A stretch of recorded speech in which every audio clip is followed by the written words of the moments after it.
Cet étudiant en première année de géographie ne fait pas que suivre ses cours à distance sur ce canapé, c'est aussi là qu'il dort, en attendant de trouver un vrai chez-soi. Mais cela fait maintenant 3 mois qu'il cherche sans succès. La semaine dernière, j'ai appelé un logement, l'annonce venait de tomber, et puis le carnet de visite était déjà plein. Et donc, entre les études, bon, on ne peut pas être tout le temps connecté en train de chercher des logements, donc finalement, c'est très compliqué de faire des recherches. Augustin est hébergé dans cette entrée de maison pour une quinzaine de jours en dépannage.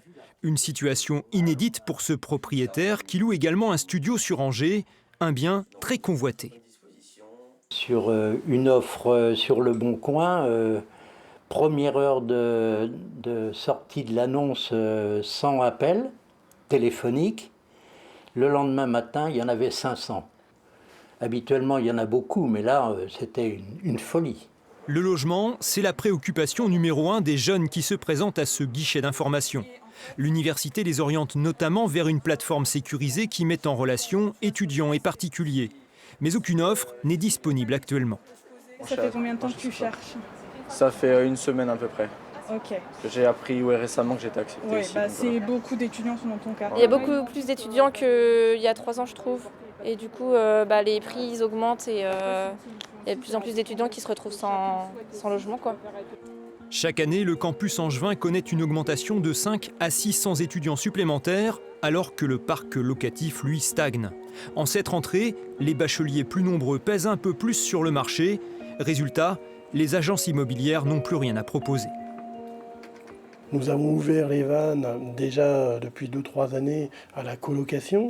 Tout ça, ça a aussi un impact sur le marché de la location d'une manière plus globale, puisque tous ces types de logements, y compris les T3 qui sont siphonnés par les étudiants, eh bien, c'est toujours moins de logements pour les travailleurs.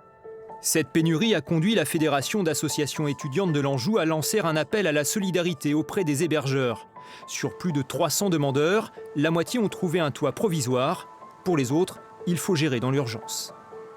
Beaucoup arrivent sans même avoir une piste. Ils n'ont eu aucune réponse. Des fois, c'était souvent les étudiants étrangers en fait, qui arrivent et qui ne connaissent pas bien. Du coup, ils n'ont aucun contact, ils ne connaissent personne qui peut les héberger, qui peut les dépanner. Et ils ne savent pas comment ça fonctionne, donc ils sont complètement perdus. Ils arrivent, souvent on peut s'arranger pour leur trouver un hébergement temporaire. Une vingtaine de chambres d'hôtel ont même dû être débloquées pour l'université. Championne des classements des villes où il fait bon vivre, Angers se retrouve victime de son attractivité et doit rattraper le retard, mais il faudra encore patienter. Il y a beaucoup de logements étudiants qui sont en construction depuis ces 2 dernières années. Simplement, c'est des projets qui prennent du temps à sortir de terre. Mais vous voyez, entre cette année et les 3 ans qui viennent, il y a près de 1500 logements étudiants qui vont sortir de terre pour accompagner cette dynamique.